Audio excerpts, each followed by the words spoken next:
Okay, we are live on another edition of the Edlow Podcast. Subscribe, subscribe, subscribe. It's been a while. I meant to record this a while back and then life got in the way. Just got real busy with a bunch of different stuff going on. And so now here we are about a month later. So that one's on me. But, sometimes you got to take a little bit of a break and it was enjoyable. But I did have some questions that people had asked when I said I was going to do another Just Me podcast, and um, you know, apologize for my voice. I'm getting over a sickness that I had, so that I got from my little incubators of disease known as children. Um, you know, that is one of them gets it, and then it just slowly cascades through. But we're on the other end, so that's nice. Um, if you're watching this on YouTube, please hit the subscribe button. You can also follow on Apple Podcasts, Spotify, all of the different places that you can find podcasts. And if you're listening to the podcast, well, go on YouTube and subscribe. I'd like to have subscribers everywhere. And so you can also follow me on social media on Instagram and Facebook. Instagram is at Edlow_podcast. And then on Facebook on the Edlow Podcast. So, um, yeah, I had a few questions, some of them deep, some of them not so deep. They might be a little old at this point, but here we are. Let's go ahead and do it. How is gospel doctrine? All right, so recently got called in my ward as the gospel doctrine teacher. And this is an interesting situation because, quite frankly, this is the first time that I've ever lobbied kind of for a calling. And uh, for those of you who are not members of the church, um, callings mean that we believe that by revelation we are given certain tasks within the church that we do to serve our fellow man. And I have served in many, many different capacities. I feel like I've done almost anything. I mean, I've been in primary, I've been in young men's, I've been in a young men's presidency, I've been in a Sunday school presidency, I've been a ward mission leader, I've been an elders quorum president, I've been in a bishopric, I've been in a high council. But my favorite callings have always been ones where I am teaching. And so I had kind of been telling my bishop, um, I'd really like to teach somewhere. I'd like to teach, and not like, no offense to the primary kids, but where I could have like real discussions. And they finally put me there. And after they put me there, I started feeling bad. I was like, you know what? Maybe I shouldn't have, you know, kind of pushed for that. Like maybe that wasn't the right thing to do. Maybe I kind of swayed revelation a little bit by doing that.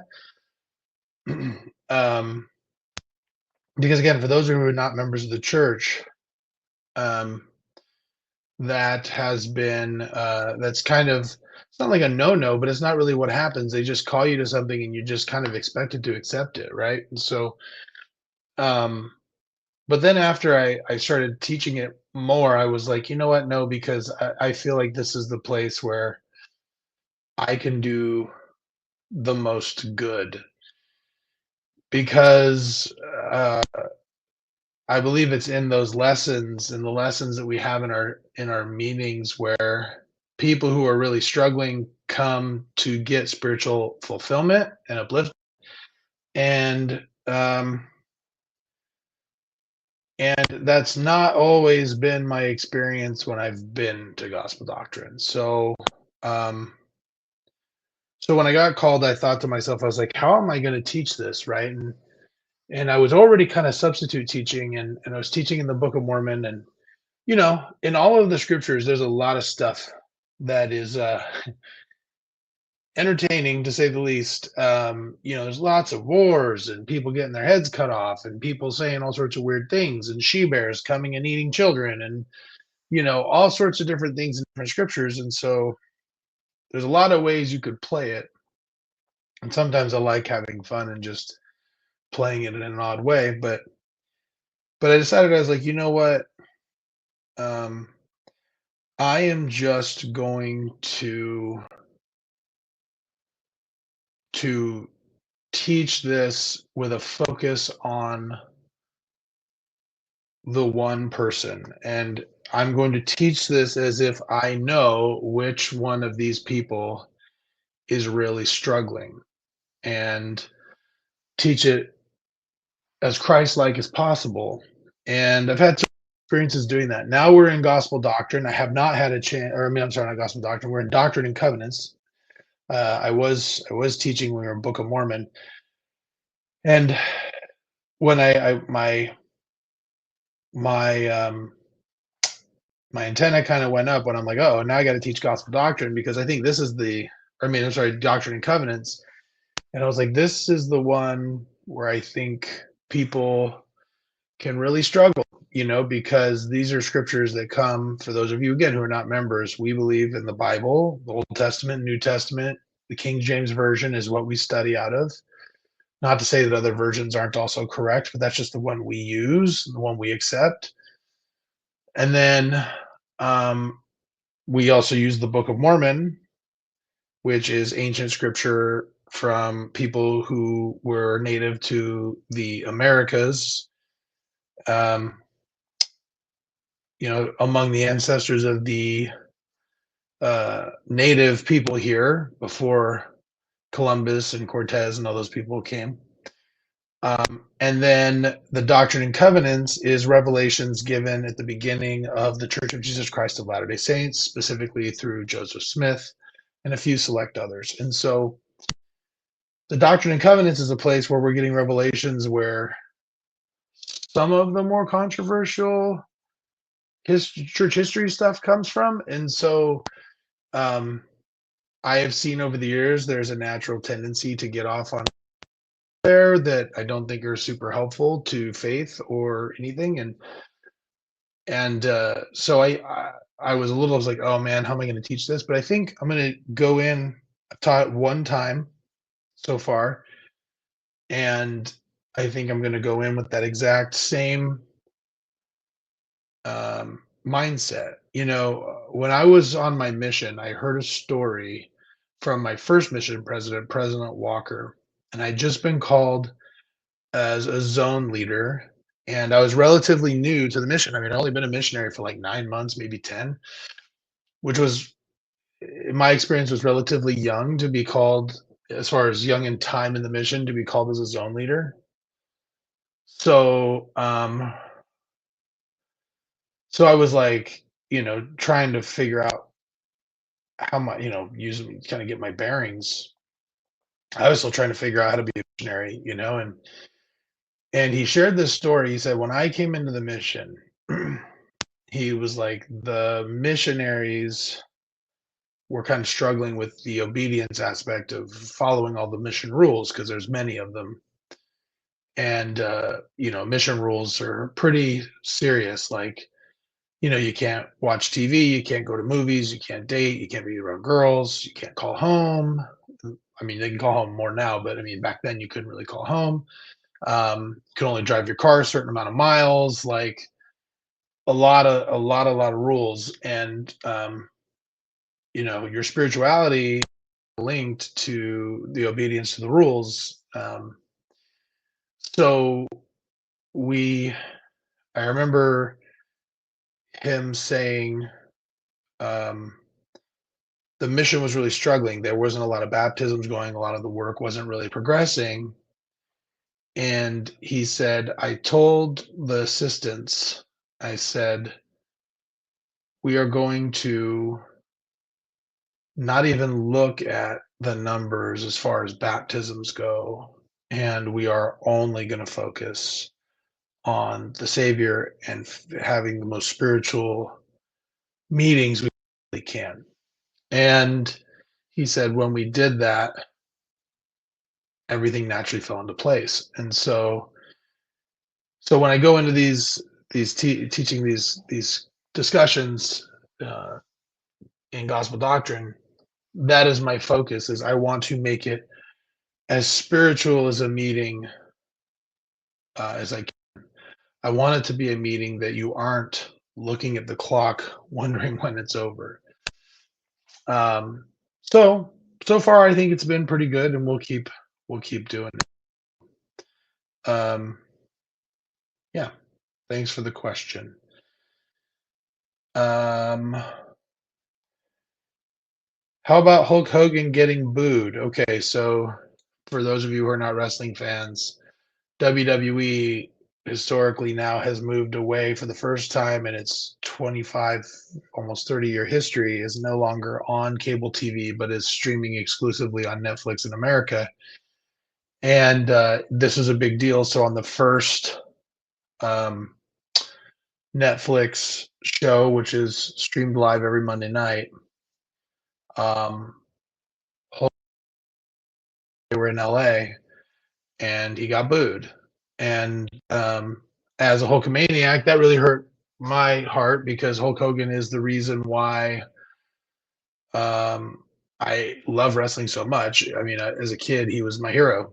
And so, but that being said, I mean, he's had so many, so many gaffes, so many things that are questionable that have gone on.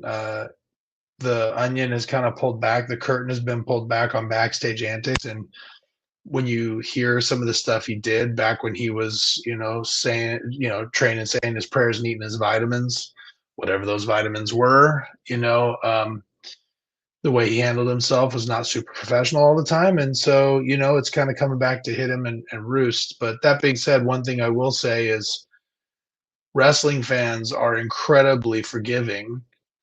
And there is a way for him to make amends for some of these things that he's done, particularly the racist stuff he said. And we're not talking, just for those of you who know that he campaigned for Donald Trump, that's not what I'm talking about. We're talking about there were some audio tapes way back when his daughter was dating a black man who he said some really terrible stuff and never really apologized for it, including to a lot of the black wrestlers that were back there. So anyhow, so yeah, I mean, I love Hulk Hogan. I always will. I always love, the memories that I have. But yeah, I mean, you just got to take account for things you do. You know what I mean? And that's kind of part of his taking account. Let's see. Any fun trips coming up? Okay, so the timing of this, I'm glad I'm actually taking this now because the trip that I would have said was the fun trip that I had coming up has passed. And so I recently took a trip to Indiana. I took my two sons, Austin and Lincoln. We went to the Royal Rumble, and we've been to a couple WrestleManias in a row. We went to the one in LA, and then we went to the one in Philadelphia. And then this year's WrestleMania was during Easter weekend, so that was a no-go. We aren't gonna try to serve both those masters in the same weekend. So we decided this year. I said, okay. I saw that the Royal Rumble was actually in it was in Indianapolis, and I served my mission in the Indianapolis mission. So I said, this is a perfect thing since Austin is preparing for his own mission. And as of this recording, he has done all of his paperwork. He is interviewed with the bishop, and he is just waiting for his stake president to give him a call to get his stake president interview so he could submit his papers. So he's raring to go. He would tell you if he was on this podcast, if he could go today, he would. So he's ready to go. So I thought this was a really fitting time that we get to go back to my mission. And so we flew in. We were there for 5 days, and it was a really cool experience because one of my childhood best friends, Brian Rada, still lives in Carmel, right near the mission home and near the Indianapolis temple, which was not there when I was a missionary. And so he offered to let us stay with him, which was awesome. Um, so we ended up landing and going to a Pacers game. It happened to be WWE night, so that worked out really well. We love basketball, so we got to see Tyrese Halliburton play, who's Kings alumni. So that was fun. They ended up winning the game, which was fun. Different atmosphere. Kings. I don't think Kings fans understand how rabid we are and how excited we are because the Pacer game a little flat as far as cheers. But they also have the Colts and they have a lot of college sports and the you know Indianapolis 500 and different things going on over there. So maybe there's just a lot more going on than there is here in Sacramento. But regardless, we did that, and then Thursday we ended up taking a trip up to see my mission mom and her family, and then toured my area, Huntington, which was probably my favorite area of all my areas, and which is about 30 minutes out of Fort Wayne, Indiana. And it was just really cool to sit there with these people who knew me, when I was Austin's age, a little older, who saw who I was and saw what I've become, and have my two boys interact with them. And to sit there with Reed Christiansen, who Reed was a young man thinking about going on a mission while I was serving, who ended up going on a mission. And he has expressed that I was instrumental in getting him to go. To have him, his son, eating lunch with us, and he and my son talking, and my son talking to him about him going on a mission while Reed's son is considering going on a mission. It was very, how would you say, it was very full circle. So that was really cool. And then we traveled down and we saw, another family we know, the Slanes. We saw some of them and traveled around Huntington, and then came back. But I think the culmination for me, other than the Royal Rumble, of course, on Saturday with my friend, was Friday. Was such a cool day because we were able to I was able to take my two sons, holding sons, and take them through the Indianapolis temple, which I'd never been through before, and do baptisms. And it was really cool because one, I was there with my two sons, one who's about to go on a mission, and the other one who literally got his recommend not even a week before that. And to do these baptisms, and then as I'm coming out of the water, another man who served in the mission also came in there and asked me to baptize him for his family names, which I thought was pretty cool. And so we did that, and then I was able to take them to travel my first area and to share stories with them, and then we went to WrestleCon, and we spent time at meeting some of my childhood heroes like Ric Flair and Sting, and some of my son's childhood heroes like the Dudley Boys and the Hardys, right? Some of the guys who've been on this podcast, actually, I met a number of them there for the first time. I'd only met them virtually before. But, it was really interesting because as I was sitting there, I was wondering, I was like, is any of this really, like sinking in on these kids? Like, are they really understanding what's going on? I just don't know. And it was really hard for me to know whether they, whether this was sinking in. And then that night, the Radas, the whole Rada clan, I mean, everybody who was in town and available came over for a big dinner, and we were all hanging out. And it was just so cool to watch one of my childhood best friends' kids and all of their cousins and my kids all hanging out, watching wrestling together, playing together for the first time. And then that night, as I'm about to go to bed, I come out of my room and Austin and Lincoln are sitting there together, reading scriptures together. and and then they said, "Hey, do you want to come read scriptures with us?" And I said, "I absolutely want to do that." And we read scriptures together, and it was just so nice to see that this was sinking in. And so, and then of course on Saturday, me and Brian and our kids, we all came and we all went to the Royal Rumble together, and we just had we just had a great time and left on Sunday. And the thing that was just, I don't think I could express how significant that the weekend had on my life. It's really kind of hard to put into words because I love Indiana. It's a piece of me. It's a part of me. It's a part of my soul. It's in that place where I'm knocking on doors in the humid heat and in the 30 below with wind chill in South Bend during a freeze, you know, knocking on doors. Those are the places where I realized what I value most. And I really, I kind of shared some of this on my personal social media. I sometimes feel so compartmentalized.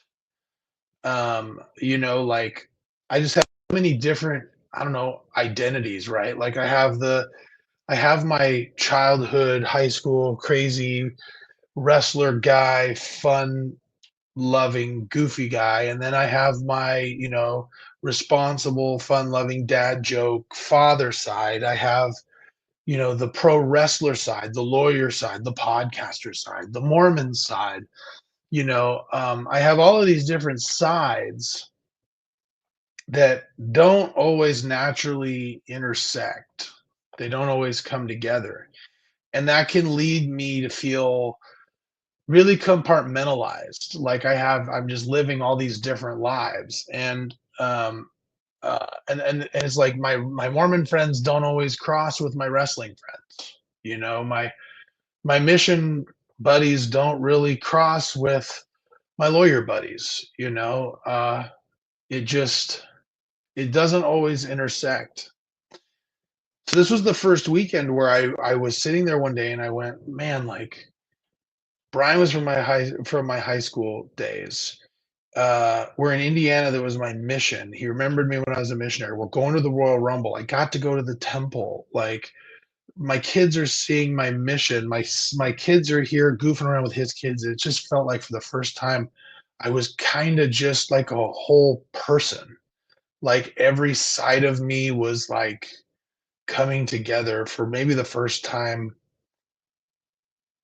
ever, and we got to watch our kids have fun together. We got to hear all these cool stories. I got to see all these things. And like I shared this again on social media. Like I've been, we've been going through a lot uh for it feels like forever. And it's I try to stay positive. I'm still grinding. I'm still going to the gym. I'm still working all the time. I'm still doing all the dad things. I'm still keeping the house going. I'm still waking up at the same time and doing all the same things. But man, and I keep preaching the same thing, like positivity, grind.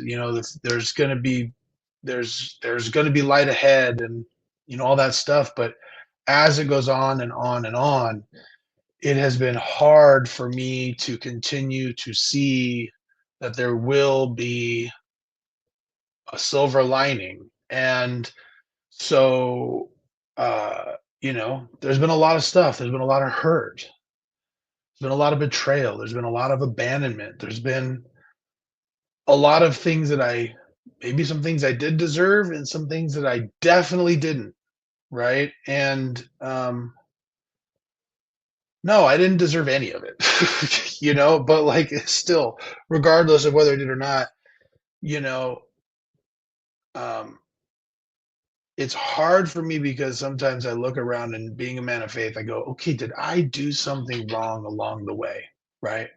But the thing is when I came out of my bedroom that night and I saw my two sons, one about to go on a mission, the other one, you know, the other one, um, just getting his priesthood and then reading scriptures together, I said to myself, I go, I don't know if I said it to myself or it was the Spirit confirming that, yeah, you know what? There are a few things that you definitely got right, you know? And I was grateful for that long weekend because it was just enough energy to keep me going. Like, I'm grateful. It made me grateful again for this life that God has given me. It was a reminder that I have lived truly a tragically charmed life. And I've had this trip, there were so many once in a lifetime moments just in this one trip, and that's been it feels like I've had so many once in a lifetime moments, more than I can count. And so it's just a test that even when things are struggling, when you're struggling with things, that you're still blessed. And I've been blessed way beyond my measures. So it was a really cool trip, and I'm got many more coming. So thank you for the question. Um, okay, let's see. I know I had some more here. What do you think about the Kings? Ugh. Oh gosh. Don't get me started. Most traumatic relationship I've ever had, and that is saying a lot. So, no, you know what? Like, the more I hear about it, the more I think it was time for De'Aaron to go, and I can't blame him for wanting to go. Hearing what I've heard from sources, and then also just reading articles. I'm interested to watch this team gel. I think Zach LaVine is not as good as De'Aaron Fox, but he's a good player. But I'm really excited that they got Jonas Valanciunas and Jake La. I can't forget how his name Laravia, I think is his name. Seems like a little spark plug that's going to be really exciting. He's going to be a fan favorite for sure. So as the team gets to gel, I think they're going to be exciting in a different way. I think they're going to play a little slower. I think they're going to play a little more isolation, which I don't personally like. It's not exciting to watch, but it's okay if it puts W's in. That's what matters, right? Okay. Let's see. A couple more questions. All right. What is the best lesson you've learned as an adult, and what is the hardest lesson you've learned as an adult? Well, um, I think the best lesson is going to maybe sound the same, maybe. Uh, I think the best lesson that I think I've learned as an adult is adversity is not evidence of God's disfavor. Nor is it a withdrawal of his blessings. And, you know, success is not something that happens um, a lot in a successful person's life, if that makes sense. Like I read recently, Elvis Presley wrote something like 700 plus songs, recorded 700 plus songs. 40 became hits. Picasso created something like, I don't remember the numbers, like 1,800 works of art, and like 30 are famous. So like 1.5%. Thomas Edison patented over 1,000 inventions, and the only one that you associate with him is the light bulb. So what that means is you can fail over and over and over and over and over and over again. You just have to be successful one time, and that's enough. You've heard it said that you could strike out 7 out of 10 times and still make the Baseball Hall of Fame. So, uh, Michael Jordan was one of the best shooters of all time. He hit shots at a little bit less than 50%, uh, 50%, which means that half of the shots he shot didn't go in. So, and that's the GOAT. No argument. He is. So, yeah, I mean, success is not a continuous game. You can just do it once. So keep trying. Now, to the next point, what is the hardest lesson that I've learned as an adult? And it kind of goes hand in hand, I think, and that is that as an adult, I have learned that I need to keep going no matter how broken I feel inside. And I believe this is a universal truth. Life does not stop when you are exhausted, when you're brokenhearted, or when you're depressed, or when you're sad, or when you're tired or angry. Life keeps moving forward. It is unyielding, it is indifferent, it never sleeps, and it does not care what's going on. It demands that you keep pace. There is no pause button for grief. There's no break for healing, no moment where the world stops to allow you to mend.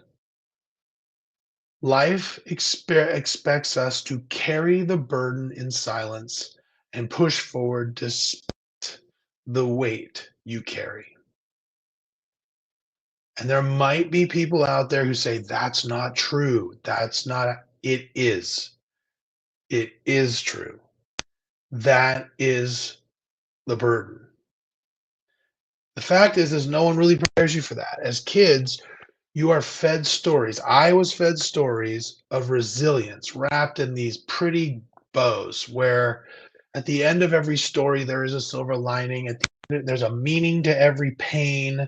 There's some huge lesson to be learned. There's some storm clears and the horizon is beautiful and the rainbow comes out every single time. But that real talk is an illusion. In real life, success, survival is rarely poetic. More often than not, for me, life has been about showing up when you'd rather disappear, smiling through pain that no one sees, and carrying on and telling people to carry on despite feeling like you're unraveling from the inside out. But the magic of it is that somehow, some way, we continue to persevere. And that is the quietest miracle of humanity.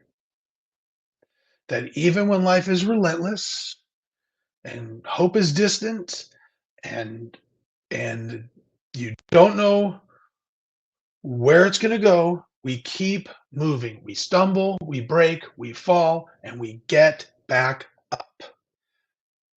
And in doing so, you uncover a new gear, a gear you didn't know you had, a strength that you never knew you had. And you learn to comfort yourself in ways that you wish others would comfort you. And you become the voice of reassurance we once searched for. And so in my life, resilience has not always been about a grand act of bravery. Many times it's just a small voice within keep going. And so, hard truth, life is exhausting, life is unfair. And yes, there are days when the weight of it all feels unbearable. But every small step forward is proof that you haven't given up, that you're still fighting, you're still holding on, still refusing to let the darkness consume you.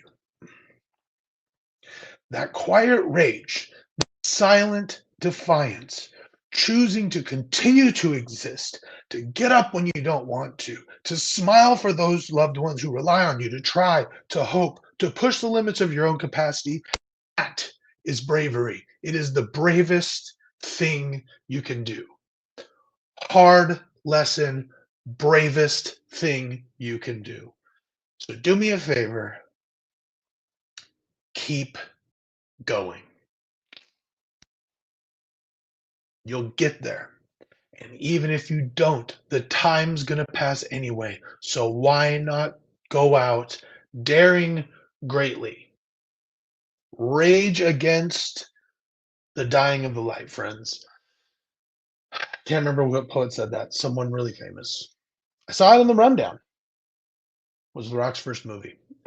Actually, second after Scorpion King. It's a good one. You should see it. On that note, that was it. That's all I can remember that I could find from a month ago. So this will be a short one.